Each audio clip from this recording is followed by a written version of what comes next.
Australia के अंदर maximum time Maxwell ने काम बिगाड़ा है अफगानिस्तान के लिए।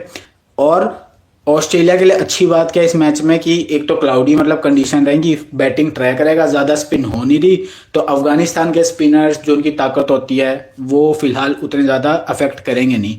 लेकिन बाकी प्लेयर्स जो अफगानिस्तान के, अजमतुल्लाह उमरज़ाई, इब्राहिम ज़ादरान जिसने वर्ल्ड कप में 126 मारे थे ऑस्ट्रेलिया के ऊपर, याद रखना, रहनुल्लाह गुरबाज जो कि भाई ऑस्ट्रेलिया के खिलाफ रन्स मारता है, चाहे डोमेस्टिक जो भी होते हैं ना, बाइलेटरल सीरीज, बाइलेटरल तो आगे फाइनली होता नहीं है, पर जो T20 मैचेस होते हैं वर्ल्ड कप के, वहां पे आप उठा के देख लो 2024 वाला जो वर्ल्ड कप हुआ था स्लो ट्रैक के ऊपर, आई थिंक गुरबाज ने 60 मारे थे, ज़ादरान ने 48 मारे थे।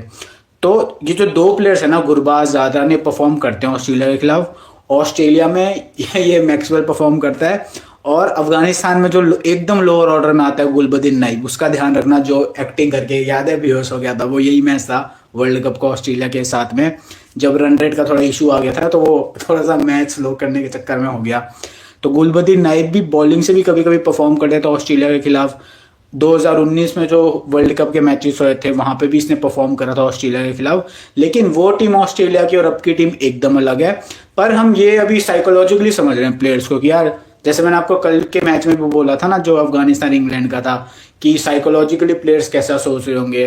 तो ऑस्ट्रेलिया के लिए मैक्सवेल सोचेगा भाई अफगानिस्तान है सामने, यहाँ से इब्राहिम ज़ादरान और गुरबाज सोचेंगे भाई ऑस्ट्रेलिया ही सामने है। तो अच्छा मैच होने वाला है, देखने में मजा आएगा। अब हम मैचअप वाइज अगर इस मैच को समझें तो ध्यान से समझना, अफगानिस्तान और ऑस्ट्रेलिया के सारे प्लेयर्स एक तो बदल चुके हैं, ओडीआई भी बहुत कम खेलते हैं। ऑस्ट्रेलिया का एकदम नया पेस अटैक है। अफगानिस्तान के भी जो पेसर्स हैं वो भी बहुत कम खेले हैं इस ऑस्ट्रेलिया की जो बैटिंग लाइनअप है ना उसके अगेंस्ट में। तो हमको ध्यान देना है स्पिनर्स के ऊपर फर्स्ट। तो सबसे पहले मैं स्पिनर से स्टार्ट करूंगा मैचअप वाइज, नहीं तो मैं हमेशा पेसर से करता हूँ, पर आज स्पिनर से करते हैं। सबसे पहले अफगानिस्तान वर्सेस ऑस्ट्रेलिया के मैचअप से हम स्टार्ट करते हैं। देखो स्पिनर्स के मैचअप, ऑस्ट्रेलिया के अंदर एक जम्पा है जो उनका एक वो होता है, क्या बोलते हैं, जिसे हम बोलते हैं टॉप का स्पिनर है। क्या ऑस्ट्रेलिया मतलब जम्पा, इंग्लैंड मतलब आदिल रशीद, इंडिया मतलब पहले चहल था कभी, अब वरुण चक्रवर्ती और कुलदीप यादव। तो ऑस्ट्रेलिया में जो जम्पा है ना, देखो जम्पा के ऐसे कोई भी थ्रेटनिंग मैचअप नहीं है। मैं एक बार खोल लेता हूँ। देखो जैम्पा के ऐसे कोई भी थ्रेटनिंग मैचअप नहीं है जो हमको चिंता में डाल दे। गुरबाज लेग स्पिन को बहुत सही खेलता है, पर गुरबाज अटैक करता है लेग स्पिन को और अपना कभी कभी विकेट भी दे देता है। लेकिन जो डोमिनेशन है मैचअप का, कि यार हाई चांसेस किसके इस मैचअप को डोमिनेट करने में, तो वो गुरबाज की तरफ है। लेकिन गुरबाज अटैक करने के चक्कर में छक्के मारता है, चौके मारता है, नहीं अग्रेसिव खेलता है लेग स्पिनर के खिलाफ, इसलिए वो कभी कभी डॉट वो भी दे देता अपना विकेट। इसलिए गुरबाज और जम्पा के बीच में डार्क ग्रीन लाइन ड्रॉ करी है मैंने, क्या गुरबाज आउट भी हो सकता है और इसे मार भी सकता है, लेकिन जो एरो है वो गुरबाज की साइड में है कि हाई चांसेस है गुरबाज खेल जाए। उसके बाद में इब्राहिम ज़ादरान को भी एज सच किसी भी लेग स्पिनर से कोई प्रॉब्लम नहीं है, याद रखना। इब्राहिम ज़ादरान की एक ही प्रॉब्लम है, अगर रिक्वायर रन रेट या फिर वो डेथ में बैटिंग करने तक पहुंच गया, अगर वहां पे कोई लेग स्पिनर बॉलिंग करवा रहा है तो इब्राहिम ज़ादरान उस पर आउट हो जाएगा। जैसा आपने इंग्लैंड वाले मैच में भी देखा होगा ना, मिडिल ओवर्स के अंदर आदिल राशिद को आराम से खेल गया क्योंकि रन्स ठीक ठाक आ रहे थे और प्रेशर भी कोई नहीं था। लेकिन जैसे ही आखिरी वो लिविंगस्टोन का आया 49 वाला, जहां पे अब उसको घुमाना ही है, अब उसके पास ये चॉइस नहीं है कि वो सिंगल डबल करके खेले, अब उसको मारना ही है, वहां पे वो कैच आउट हो गया। मैचअप वाइज इब्राहिम ज़ादरान को कोई प्रॉब्लम नहीं है, वो हाथ से पढ़ लेता है लेग स्पिनर्स को, लेकिन जो वो होता है ना मारने का, एग्रेसिव खेल है हर बॉल को, वो क्वालिटी इब्राहिम ज़ादरान के पास नहीं है। इब्राहिम ज़ादरान प्लेयर है, पहले वो टाइम लेगा, सिंगल डबल करेगा, फिर एंड में फिर वो चौके छक्के मारता है। लेकिन लेग स्पिनर्स को वो अगर कोई गंदी बॉल आई ना तभी चौके छक्के मारेगा, पर हर बॉल को वो मार नहीं सकता अगर रिक्वायर्ड रन रेट एकदम ऊपर हो गई या फिर डेथ में कोई लेग स्पिनर उसके सामने बॉलिंग कर रहा है। इसलिए मैंने ब्लू लाइन ड्रॉ करी है, लेकिन वहां पे प्रेशर भी लिख दिया है, अगर प्रेशर बढ़ा चेज करते हुए या फिर अगर वो डेथ में बैटिंग कर रहा है, यानी रन्स नहीं आ रहे। और कभी कभी ऐसा भी होता है, मान लो डेथ ओवर्स नहीं चल रहे, 25 से 30 ओवर ही चल रहे हैं, पर अगर इब्राहिम ज़ादरान का स्ट्राइक रेट बहुत कम हुआ ना, समझ लो बहुत कम स्ट्राइक रेट हुआ, तो तब भी वो लेग स्पिनर को मारने के चक्कर में विकेट दे जाएगा। तो प्रेशर में इब्राहिम ज़ादरान विकेट दे सकता है। वैसे नॉर्मल गेम चल रहा है तो जैसे आदिल राशिद को उसने आराम से खेला, 100 की कम से कम स्ट्राइक रेट मेंटेन करके खेला, तो इसको भी खेल जाएगा। आप देखो जो सड्डीकुला अटल है, ये स्पिन को काफी ठीक खेलता है। इंग्लैंड के खिलाफ भी मैंने आपको बोला था कि यार अटल प्लेयर अच्छा है, लेकिन इंग्लैंड के पास थे मार्क वुड, जोफ्रा आर्चर, अच्छे वाले प्लेयर्स, समझ रहे हो। तो अटल को फंसा लिया आर्चर ने, स्टंप टू स्टंप लाइन पे बॉल डाली, एलबीडब्ल्यू हो गया। लेकिन जो ये इसके बॉलर्स हैं ना ऑस्ट्रेलिया के, ध्यान से सुनना, ये उतने ज़्यादा वो नहीं है ओडीआई के अंदर एक्सपीरियंस, ये खेलते हैं ज़्यादा से ज़्यादा T20I। बेन डॉर्शियस की उतनी स्पीड नहीं है, 140-45 बेन डॉर्शियस नहीं मारता। उसके बाद में स्पेंसर जॉनसन तेज मारता है, 145 की बॉल मारता है, लेकिन वो विकेट टू विकेट नहीं होती, वो होती है यहाँ पे चेस्ट हाइट के ऊपर, यानी ऐसा नहीं कि वो LBW हो जाएगा अगर खेल नहीं पाया। तो एक यहाँ से मिला। उसके बाद में नेथन एलिस है, जो कि आई थिंक इतना तेज नहीं है नेथन एलिस, लाइन लेंथ काफ़ी अच्छी है, पर मेरे को लगता है सर्डिकुल आर्टर की टाइम से बैटिंग आई ना, तो आप इसे GL पिक में ट्राई कर सकते हो, क्योंकि अगर आपको याद हो तो भाई सर्डिकुल आर्टर प्लेयर अच्छा है। इंपॉर्टेंट गेम्स जो कि यहाँ पे एशिया कप हुआ था, इमर्जिंग एशिया कप, काफ़ी अच्छा खेला था, तो याद रखना। इंग्लैंड के खिलाफ मैंने पर्सनली मना करा था, क्योंकि आर्चर और मार्कवुड दोनों 140 के बॉलर हैं, इसलिए वो फंसा सकते थे इसको। लेकिन ऑस्ट्रेलिया के अंदर स्पेंसर जॉनसन इकलौता है जो तेज डालता है, काफ़ी तेज, बाकी सारों को खेल सकता है, इसलिए अटल को आप ट्राई कर सकते हो अगर सर्वाइव कर गया पावर प्ले। उसके बाद में जेम्पा से मुझे लगता नहीं कोई दिक्कत। और स्पिन को तार ये अफगानिस्तान के सारे प्लेयर्स बहुत अच्छा खेलते हैं। अगर अफगानिस्तान के प्लेयर को आप ऑप्शन दे दो ना कि पूरे दिन आपको स्पिनर्स को खेलना है, चाहे वो लेफ्ट आर्म चाइनामैन हो, चाहे वो लेग स्पिनर हो, मारने के चक्कर में वो आउट हो सकते हैं, छक्के चौके जबरदस्ती मारने के चक्कर में, पर अगर उनको सिंगल डबल करके खेलना तो ये पूरे दिन खेल सकते हैं अफगानिस्तान का कोई भी प्लेयर। तो अटल पिक अच्छा हो सकता है GL के हिसाब से। स्मॉल लीग में ट्राई मत करना, क्योंकि देखो स्मॉल लीग में अगर नहीं चला क्या पता, तो फिर प्रॉब्लम हो जाएगी, क्योंकि आपके ओपोनेंट या हमारे ओपोनेंट लेके नहीं आने वाले।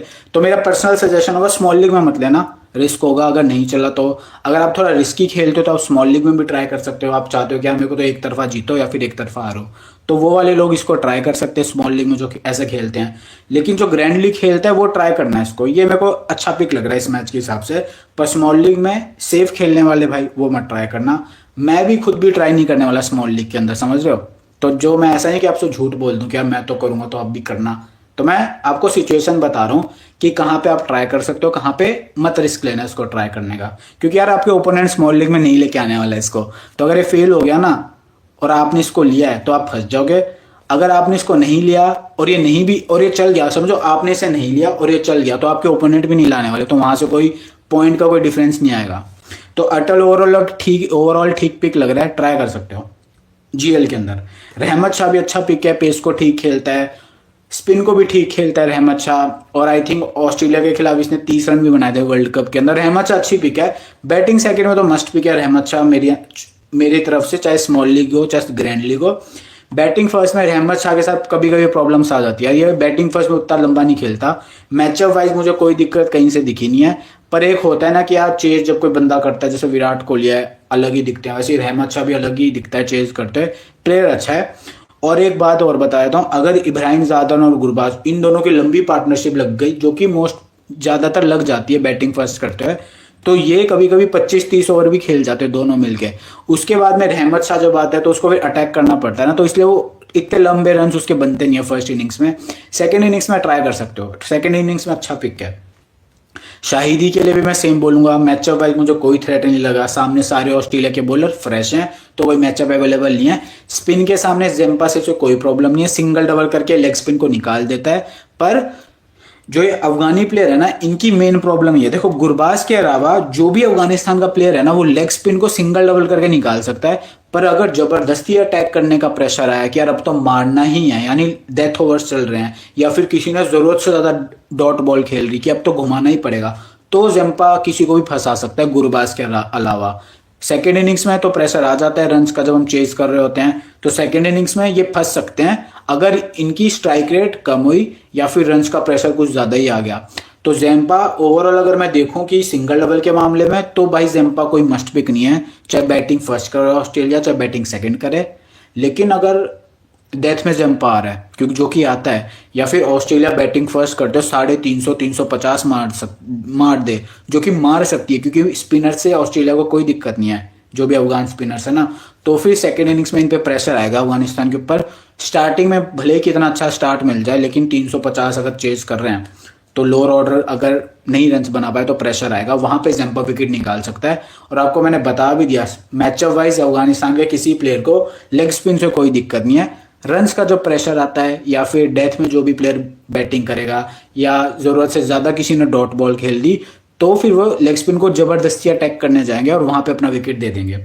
तो जैम्पा का आपको मैचअप समझ में आ गया सबको? मैचअप वाइज कोई दिक्कत नहीं है किसी भी अफगानिस्तान के प्लेयर को, मोहम्मद नबी तक या फिर गुलबदीन नाइब तक किसी भी बैट्समैन को कोई प्रॉब्लम नहीं है अफगानिस्तान के। राशिद खान बहुत गंदा फंसता है लेग स्पिन पे, लेकिन उससे ऊपर जो भी आ रहा है ना, उमर जाहिद नबीन, फिर ये गुलबदीन नाइब, अटल, रहमत शाह, ये सब ठीक खेलते हैं सिंगल डबल करके, डॉट बॉल करके। प्रेशर अगर आए छक्के चौके मारने का या फिर चेज करते जो प्रेशर आता है कि अब तो तेज खेलना है, वहां पे फंस जाते हैं लेग स्पिन के ऊपर मारने के चक्कर में। तो आई होप यार आपको अफगानिस्तान के बैट्समैन वर्सेस ऑस्ट्रेलिया के जो स्पिनर्स है उसका मैचअप अच्छे से समझ में आ गया होगा। मैथ्यू शॉट अगर बॉलिंग करवाने आए तो मुझे लगता नहीं कोई इतना बड़ा इशू होगा। सामने दो लेफ्टी हैं, सदीकुल अटल, शाहिदी, ये देखो स्पिनर्स को सब अच्छा खेलता है अफगानिस्तान की टीम में। मेरी लाइन याद रखना, अफगानिस्तान का जो भी बैट्समैन होता है ना वो स्पिन को बहुत अच्छा खेलता है, पर जब प्रेशर आ जाता है, चाहे फिर सामने ऑफ स्पिनर हो चाहे लेग स्पिनर हो, तो वो अपना विकेट दे देते हैं स्पिनर्स को। पर तभी विकेट देते हैं जब प्रेशर आता है। नॉर्मल कंडीशन में या फिर रन्स जब आ रहे हैं, कोई फालतू जबरदस्ती रिस्क लेने की जरूरत नहीं है, वहां पे फिर ये आराम से खेल देंगे किसी भी स्पिनर को दुनिया के। तो अब हम चलते हैं ऑस्ट्रेलिया वर्सेस अफगानिस्तान के जो स्पिनर्स है ना। अब ध्यान से समझना कि मैं क्यों बोल रहा हूँ कि यार ऑस्ट्रेलिया का पता पलड़ा थोड़ा सा भारी है इस मैच में। ऑस्ट्रेलिया के जो प्लेयर्स है ना उनको स्पिन से उतनी कोई प्रॉब्लम नहीं है। देखो मैथ्यू शॉट रिस्ट स्पिन को काफी अच्छा खेलता है, सामने राशिद खान होगा, नूर अहमद होगा, मेरे को इतनी बड़ी कोई दिक्कत दिख नहीं रही मैथ्यू शॉट के लिए। खेला नहीं है इसने इतना किसी को भी, ना राशिद को इतना खेला है ना नूर को इतना खेला है। राशिद ने एक बार इसे आउट करा था, वो एक दो बॉल के अंदर आउट कर दिया था, लेकिन एक दो बॉल का मतलब ये नहीं है कि मैथ्यू शॉट खराब खेलता है राशिद खान को। ओवरऑल अपने करियर में मैथ्यू शॉट ने ठीक खेला है लेफ्ट आर्म चाइनामैन को, जो भी इसको मिले ना बीबीएल के अंदर, और जो भी लेग स्पिनर्स मिले हैं उनको ठीक खेला है। और यहाँ पे बॉल स्पिन उतना हो भी नहीं रही है, तो बीबीएल की सिचुएशन में भी इतना बॉल स्पिन नहीं करती है ना काफी वेन्यूज के ऊपर। तो मैथ्यू शॉट का मुझे ऐसा कोई थ्रेट दिख नहीं रहा। ट्रेविस हेड के लिए भी मैं सेम बोलूंगा। नूर अहमद ने ट्रेविस हेड को जो मेजर लीग क्रिकेट थी ना और एक बार आईपीएल के अंदर यहाँ पे आउट कर दिया था, लेकिन कुलदीप यादव को ट्रेविस हेड ठीक खेलता है। तो ओडीआई के अंदर नूर अहमद को कैसा खेलेगा, उसके चांसेस मेरे अकॉर्डिंग है ठीक खेल जाएगा। क्योंकि देखो जो कुलदीप यादव को वर्ल्ड कप फाइनल में ठीक खेल जाए ना, तो नूर अहमद को भी खेल जाएगा, क्योंकि कुलदीप और नूर एक ही क्वालिटी के बॉलर हैं। T20 के अंदर जरूर आउट कराए नूर अहमद ने ट्रेविस हेड को, पर T20 अलग होता है, वहां पर तो मारना पड़ता है, मारो मारो मारो।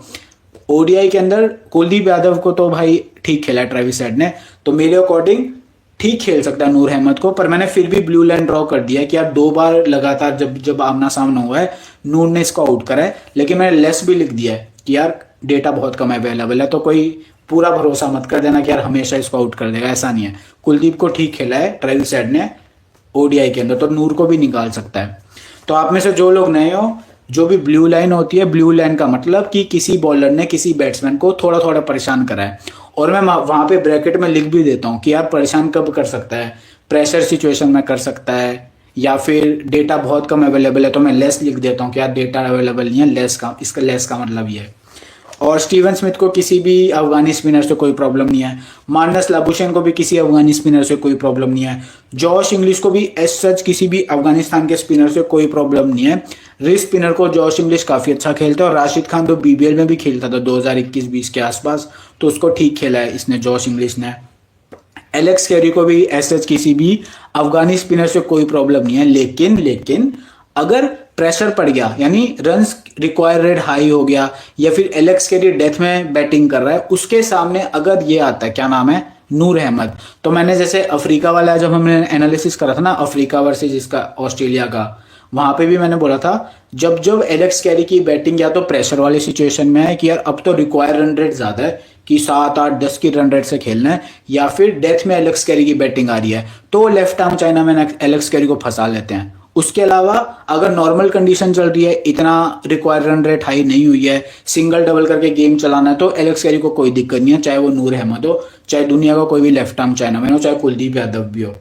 पर जब रिक्वायर रन रेट हाई हो जाता है या फिर डेथ में बैटिंग आ रही है एलेक्स कैरी की, तब ये लेफ्ट आर्म चाइनामैन को विकेट ज्यादातर दे जाता है। तो इसलिए मैंने नूर अहमद और एलेक्स कैरी के बीच में ब्लू लाइन ड्रॉ करी है, और प्रेशर भी लिख दिया कि यार pressure situation, requirement run rate या तो हाई हो जाए या फिर ये डेथ में बैटिंग करने आ रहा है जहां पे मारना ही है अभी से, तब आउट हो सकता है।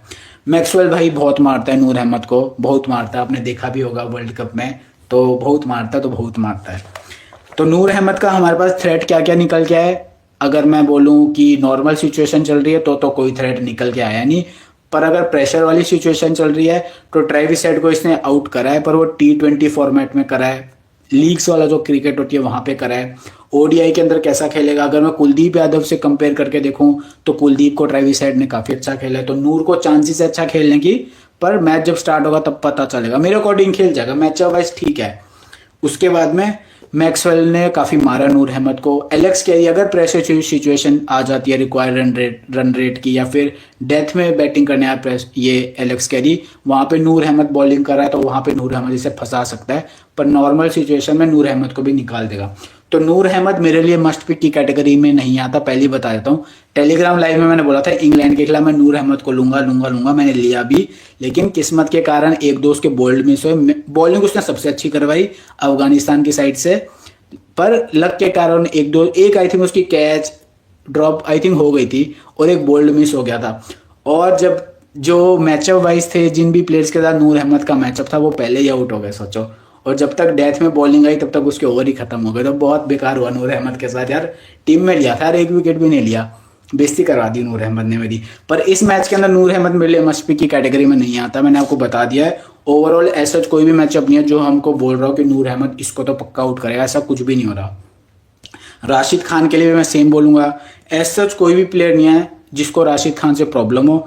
शॉर्टनेट ठीक खेल सकता है, हेड ठीक खेल सकता है, स्मिथ ठीक खेलता है, मार्नस ठीक खेलता है, इंग्लिश ठीक खेलता है, एलेक्स कैरी को भी लेग स्पिनर से ऐसा कोई प्रॉब्लम नहीं है। मैक्सवेल को जरूर थोड़ी बहुत प्रॉब्लम हो सकती है, लेकिन ओवरऑल मैचअप मैक्सवेल को डोमिनेट कर रहा है राशिद खान के साथ।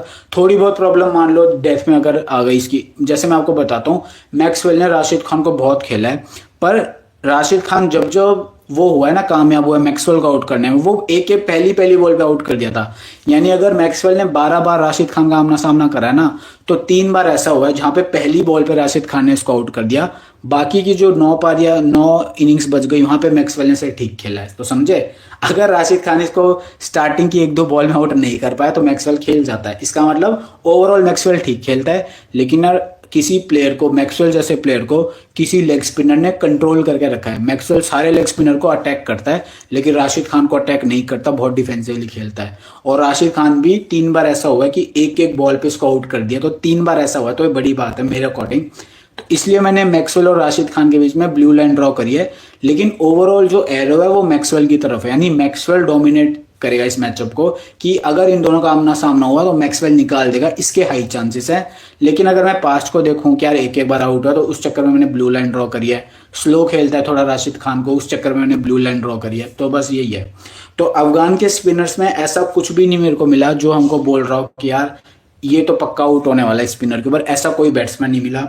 एलेक्स कैरी भी ओवरऑल लेग स्पिन को ठीक खेलता है, पर अगर प्रेशर बन गया तो एक चांस है क्या पता आउट हो जाए, पर ओवरऑल ठीक खेलता है। बाकी अगर बॉलर्स आ गए बैटिंग करने के लिए तो वो क्या पता स्पिनर्स पे फंस जाएं, पर बैट्समैन में ऐसा मुझे कुछ भी नहीं दिखा अफगानी स्पिनर्स के लिए, जो बहुत गलत बात है यार। मैं चाहता हूं अफगानिस्तान जीते इस मैच में यार। और मोहम्मद नबी का भी कोई मैच अब नहीं यार। ट्रेविस हेड यार ठीक खेलता है ऑफ स्पिनर को, ज्यादा स्पिन हो नहीं रही। ट्रेविस हेड टेस्ट का बैट्समैन है, तो यार ऑफ स्पिनर को उसने कितना खेला अपनी लाइफ में, तो मुझे लगता नहीं उतना बड़ा कोई मैचअप है। अगर कोई बॉल मान लो नीचे रह गई, जो मैं चाहता हूँ रह जाए, तो क्या पता ट्रेविस हेड आउट हो सकता है। पर स्पिन के मामले में, क्योंकि ट्रेविस हेड को आउट करना तो आपकी बॉल स्पिन जरूर होनी चाहिए, अगर आप स्पिनर हो। स्पिन हो नहीं रही पिच के ऊपर, तो ट्रेविस हेड के लिए ऐसा ओवरऑल मैचअप कुछ भी नहीं है स्पिनर्स के अगेंस्ट में। बाकी सारे मोस्ट ऑफ द जो बैट्समैन ऑस्ट्रेलिया के वो राइट हैंडर्स हैं, उन्होंने ठीक खेला है मोहम्मद नबी को। एलेक्स कैरी भी टेस्ट का बैट्समैन है, स्पिन नहीं हो रही है बॉल, तो ये भी ठीक खेल सकता है मोहम्मद नबी को। अब आपको एक चीज बताता हूँ, देखो एक प्लेयर है अफगानिस्तान के स्क्वाड में नान निहाल खारोटे नाम से, वो लेफ्ट आर्म ऑर्थोडॉक्स है। अगर ये खेलता है ना तो जॉश इंग्लिश और मैक्सवेल, इनकी एक कमजोरी है जो मैंने नोटिस करी है, ये दोनों आर्म बॉल जो होती है ना, जो एक बॉल होती है जो अगर जो भी स्पिनर है वो मारता है, मतलब बॉलिंग करवाता है और उसकी बॉल स्पिन हो रही है, पर जो बॉल मान लो स्पिनर सीधी छोड़ देता है, जो टपक के या तो सीधी रह जाए या फिर हल्की सी अंदर आ जाए, इसको बोलते हैं आर्म बॉल। एक होता है ये स्पिन करवाना कि आप अपनी कलाइयां घुमा रहे हो गई, यहां से होती है स्पिन। आर्म बॉल होती है फिंगर के ही मदद से छोड़ना, जैसे अकील हुसैन की आर्म बॉल आपने देखी होगी ना, जो तेज आती है, कुछ स्पिन होती है कुछ सीधी आ जाती है। शाकिब अल हसन की आर्म बॉल आपने देखी होगी। वेलाल के जो श्रीलंका का स्पिनर है, उसने मैथ्यूज इसको इंग्लिश को और मैक्सवेल को उनको इसको बोल्ड कर दिया था, एलबीडब्ल्यू कर दिया था। तो आर्म बॉल से इन दोनों को प्रॉब्लम है। अफगानिस्तान चाहे ना रिस्क लेना तो यार खारोटे को खिला सकते हैं, सामने राइटी ज्यादा है, लेकिन खारोटे को खिलाएंगे किसकी जगह पे, ये क्वेश्चन मार्क है मेरे अकॉर्डिंग। मैं सोच रहा था गुलबदीन नाइब की जगह पे खारोटे को खिला लो, पर ये जो गुलबदीन नाइब है ये ओवरऑल जो भी मैचेस हुए हैं ना ऑस्ट्रेलिया के अफगानिस्तान के, कहीं ना कहीं से परफॉर्मेंस दे देता है, कोई गारंटी नहीं है क्योंकि बैटिंग बहुत नीचे आ रही है। और गुलबदीन नाइब का हमने एक थ्रेट भी अभी भी मैचअप में समझा है कि गुलबदीन नाइब का, आई थिंक मैंने बताया नहीं आपको, अगर लोअर ऑर्डर के अंदर गुलबदीन नाइब की बैटिंग आ रही है ना और वहां पे कोई स्पिनर बॉलिंग कर रहा है लेग स्पिनर, तो वो फंसा लेता है गुलबदीन नाइब को। गुलबदीन नाइब लेग स्पिनर को बहुत स्लो खेल रहा है डिफेंसिवली, तो डेथ में जब भी कोई लेग स्पिनर बॉलिंग करवाने आएगा, चाहे वो मार्नस लाबुशेन हो क्योंकि वो भी लेग स्पिन करवा देता है, चाहे वो जैम्पा हो, जैसे लिविंगस्टोन ने आउट करा था ना डेथ में एकदम लास्ट ओवर में आके गुलबदीन नाइब को, तो वहां पे ये दोनों भी आउट कर सकते हैं गुलबदीन को अगर डेथ में बैटिंग आती है कि अब तो घुमाना ही है। पर अगर 30-35 यहाँ मतलब स्टार्टिंग में बैटिंग आ गई जहां पे अब इतना ज्यादा वो हिट करने की जरूरत नहीं है, सिंगल डबल से या फिर डॉट बॉल खेल के काम चल जाएगा, तो फिर ये खेल जाएगा इनको उस फेज के अंदर। पर लेट अगर इन दोनों में से कोई भी बॉलिंग करवाने आ रहा है नाइब के सामने तो गुलबदीन नाइब फंस जाता है। ओवरऑल गुलबदीन नाइब के भी ऐसे कोई मैचअप अवेलेबल नहीं है क्योंकि मोस्ट ऑफ द जो बॉलर्स है उसके सामने और जो भी बैट्समैन है वो नए हैं, तो गुलबदीन नाइब के ऐसे मैचअप अवेलेबल नहीं है। पर पास्ट में जो भी मैचेस हुए ना ऑस्ट्रेलिया के अफगानिस्तान के, वहां पे कहीं ना कहीं से आ गई है परफॉर्मेंस, पर इस बार आएगी इसकी कोई गारंटी नहीं है। तो हमारा यार ऑस्ट्रेलिया और अफगानिस्तान के स्पिनर्स के मैचअप कंप्लीट हो गए हैं। जैसा मैंने आपको बताया कि जो भी फास्ट बॉलर है वो एकदम फ्रेश है, ज्यादा मैचअप अवेलेबल नहीं है, तो उनके बारे में तो मैं आपको क्या बताऊं मैचअप वाइज। पर अब अंडरस्टैंडिंग वाइज समझते हैं। देखो स्पेंसर जॉनसन एक इकलौता ऑस्ट्रेलिया में बॉलर है जो 140 के ऊपर बॉल डालता है, आर्चर 140 के ऊपर बॉल डालता है, मार्क वुड वो हो गया था, इंजरी हो गई थी मार्क वुड को, नहीं तो उसको भी 2 विकेट मिलता है। तो जो भी 140 वाले बॉलर्स है ना जो 140-45 की स्पीड पे डालते हैं उनको आप ट्राई कर सकते हो। मोहम्मद नबी, गुलबदीन नाइब, इनको प्रॉब्लम्स होती है, मैंने देखा है। मोहम्मद नबी को 140 की जो भी शॉर्ट बॉल आती है ना चेस्ट हाइट पे, प्रॉब्लम होती है पुल मारने में। तो स्पेंसर जॉनसन डेथ में अगर आया मोहम्मद नबी के सामने तो फंसा सकता है नबी को, मिडिल ओवर्स में भी आया तो भी फंसा सकता है। तो स्पेंसर जॉनसन एक इकलौता बॉलर है जिसको आप ट्राई कर सकते हो, चाहे फर्स्ट इनिंग्स बॉलिंग करे ऑस्ट्रेलिया, चाहे सेकंड इनिंग्स बॉलिंग करे। बेन डॉर्चेस की स्पीड उतनी नहीं है लेकिन लाइन लेंथ ठीक है, पर सामने गुरबाज और इब्राहिम जादरान हो गए जो स्टार्टिंग में डिफेंसिवली खेलते हैं। तो स्टार्टिंग में जो भी ओपनर्स अगर डिफेंसिवली खेल रहे हैं तो उनके सामने जो भी बॉलर होगा ना उसको थोड़ी दिक्कत आएगी। जैसा आपने देखा होगा कि आर्चर को तो विकेट मिले, आर्चर ने आउट करा सडिकुल आर्टल को क्योंकि स्पीड तेज है, आर्चर ने आउट कर दिया गुरबाज को जो थोड़ा सा अनलकी डिसमिसल आप बोल सकते हो, आर्चर ने आउट करा था रहमत शाह को शॉर्ट बॉल के ऊपर, पीछे कैच आउट हो गया था फाइन लेग पे। लेकिन जो बेन डॉर्चेस है ये ज्यादा बाउंसर मारता नहीं है, विकेट टू विकेट बॉल रखेगा पर इसकी स्पीड उतनी नहीं है, ठीक है। तो इसको ये डिफेंसिवली खेल सकते हैं अफगानिस्तान के प्लेयर। पर जो स्पेंसर जॉनसन है जो दूसरी साइड से बॉलिंग करवाएगा, स्टार्टिंग ओवर डालेगा बेन डॉर्चेस को अगर निकाल दिया अफगानिस्तान ने, जो कि हाई चांसेस है कि यार इसकी स्पीड कम है निकाल देंगे, स्पेंसर जॉनसन फंसा सकता है अफगान प्लेयर्स को। तो स्पेंसर जॉनसन को आप ट्राई कर सकते हो जीएल के अंदर भी, स्मॉल लीग में रिस्क लेना तो ट्राई कर सकते हो, सेफ जो जा रहा है वो मत ट्राई करना, पर रिस्क जो भी लेके खेल रहा है वो ट्राई कर सकता है। जैम्पा अगर बॉलिंग सेकंड कर रहा है तो हम ट्राई कर सकते हैं क्योंकि प्रेशर तब आएगा अफगानिस्तान के ऊपर चेज करते हुए। स्टार्टिंग के जो 5 प्लेयर हैं ऑस्ट्रेलिया के वो मेरी टीम में होंगे। अफगानिस्तान की साइड से जादरान तो भाई पक्का लूंगा मैं अपनी टीम के अंदर, राशिद खान मेरी टीम में होगा, अजमतुल्ला मेरी टीम में होगा, मोहम्मद नबी याद रखना बॉलिंग से भाई इस बार सामने अच्छे प्लेयर्स है, इस बार इंग्लैंड नहीं है, इंग्लैंड के तो राइट हैंडर्स भी मोहम्मद नबी पे फंस गए, ब्रूक फंस गया, फिर ये जेमी स्मिथ फंस गया, पर ऑस्ट्रेलिया की जो टीम है वो अच्छा खेलती है स्पिन को। तो मोहम्मद नबी बॉलिंग से तो भाई रिस्की होंगे कि ट्रेविस हेड जरूर है बैटिंग करने में, ओपनिंग करेगा, फिर मिडिल ऑर्डर में कैरी आएगा, लेकिन ये दोनों ठीक खेलते हैं स्पिन को और बॉल स्पिन नहीं कर रही है। तो मोहम्मद नबी अगर बैटिंग से कुछ नहीं करा तो भाई बॉलिंग से तो मेरे लिए कम एक्सपेक्टेशन है, तो मैं मोहम्मद नबी को मस्ट पिक कैटेगरी में नहीं डालूंगा क्योंकि स्पेंसर जॉनसन भी होगा, ऊपर से फिर ये जैम्पा भी होगा, तो डेथ में इनको मारने के लिए जाएंगे तो मुश्किल हो सकती है। लेकिन इनके अलावा जो भी बॉलर हैं, लाइक कौन कौन बॉलर हो गए, डॉर्शियस हो गया, मैक्सवेल हो गया, नेथन एलिस हो गया, उन पे हिट लगा सकते हैं। तो बैटिंग से 50-50 है, कोई मस्ट पिक कैटेगरी में मोहम्मद ये नबी नहीं है मेरी टीम के अंदर। तो राशिद मेरी टीम में होगा, उमर जाई मेरी टीम में होगा, ये तो मस्ट पिक है। जादरान भी मैं लेके जाऊंगा यार, अभी उसका कॉन्फिडेंस हाई होगा ना, सामने ऑस्ट्रेलिया जिसपे वो रन्स बनाता है, तो ये 3 प्लेयर तो मैं लेके जाऊंगा अफगानिस्तान से। 5 प्लेयर ऑस्ट्रेलिया से हो गए, अब 3 प्लेयर बचे हैं इसके अंदर। गुरबाज है बैटिंग फर्स्ट के लिए ऑप्शन, बैटिंग सेकंड में भी ले सकते हो, पर चांसेस है कि क्या पता ना चले, पर जो सेफ जा रहा है वो ले सकता है। इंपॉर्टेंट गेम है तो क्या पता हो। देखो अब प्रॉब्लम क्या, अगर आप ड्रीम 11 पे खेल रहे हो ना, गुरबाज ने 25 रन में बना दिए ना, तो भी यार 50 पॉइंट दे जाएगा, कीपिंग भी कर रहा है, तो गुरबाज सेफ पिक है स्मॉल लीग के अंदर। बैटिंग फर्स्ट हो जाए बैटिंग सेकंड, और जीएल में सेकंड अगर वो खेल रहा है, बैटिंग सेकंड कर रहा है, तो ड्रॉप कर सकते हो। और रहमत शाह बैटिंग सेकंड में ट्राई कर सकते हो। भाई कोई नहीं लेके आएगा इस बार रहमत शाह को। अटल मैंने बताया, सदीकुल अटल, अटल बिहारी वाजपेयी हमारे, सदीकुल अटल, तो बैटिंग फर्स्ट बैटिंग सेकंड में जीएल में ट्राई करना। और हम सीवीसी बता रहे थे ना, गुरबाज, जादरान, स्टीवन स्मिथ, उमर जाई, मैक्सवेल बैटिंग फर्स्ट के अंदर। बैटिंग सेकंड में मत कर देना भाई, बहुत नीचे बैटिंग आ रही है। और ऑस्ट्रेलिया के जो बैटिंग नंबर्स हैं स्पिनर्स के खिलाफ वो काफ़ी ठीक है। अगर आपको लगता है बैटिंग सेकंड के अंदर ऑस्ट्रेलिया को स्टार्टिंग के 3 से 4 विकेट गिर जाएंगे जल्दी, तो मैक्सवेल को ट्राई करो सीवीसी, पर बैटिंग सेकंड में रिस्की रहेगा, क्योंकि स्पिनर्स के खिलाफ मैचअप ठीक है ऑस्ट्रेलिया के। और तो कुछ नहीं है, मैं खुद भूल गया मैंने किन के तो सीवीसी बोला था। देखो गुरबाज, जादरान, उमर जाई अफगानिस्तान से हो गए, ऑस्ट्रेलिया से स्टीवन स्मिथ, हेड।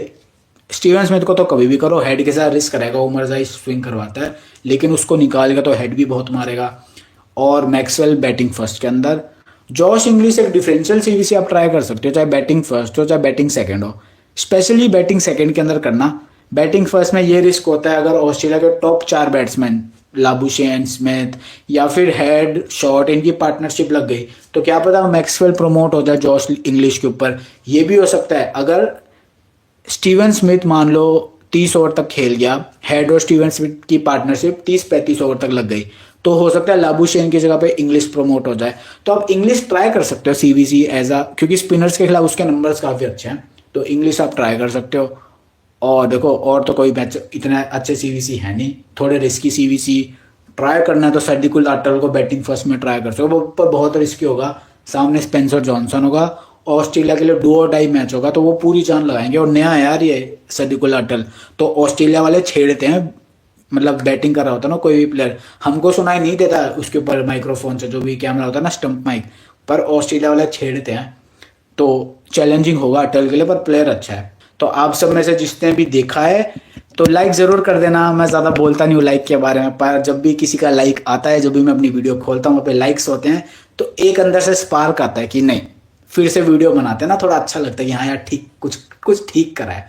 तो चलिए फिर कल मिलते हैं, ठीक है, बाय बाय आप सबको, बाय बाय।